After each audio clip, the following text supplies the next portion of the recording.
দাদু হসপিটালে মৃত্যুর সাথে লড়াই করছে, তাই ভাবলাম একবার শেষবারের মতো দেখে আসি। আসলে বেশ কিছুদিন ধরে দাদু অসুস্থ থাকায় দাদুকে হসপিটালে ভর্তি করতে হয়েছিল। আর আজকে হঠাৎ করে খবর এসেছে দাদুর অবস্থা নাকি খুবই খারাপ। এতদিন আমরা দেখে এসেছি কি না যে শ্রাদ্ধ বাড়ি ব্লগার, আজ থেকে মার্কেটে শুরু হয়ে গেছে হসপিটাল ব্লগার। মানে হসপিটালে রুগী দেখতে গেলে কিভাবে সাজুগুজু করে যেতে হয় সেইটা নিয়ে ব্লগ। আগে কিন্তু দাদু অনেকবারই হসপিটালে ভর্তি হয়েছিল, কিন্তু তারপরেও সুস্থ হয়ে বাড়ি ফিরে। কিন্তু এবার তুই তোর দাদুকে নিয়ে যে শুরু করেছিস, মনে হয় না তিনি আর ফিরবেন। ওম শান্তি।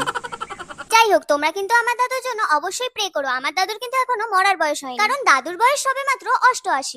ও সবে মাত্র 88?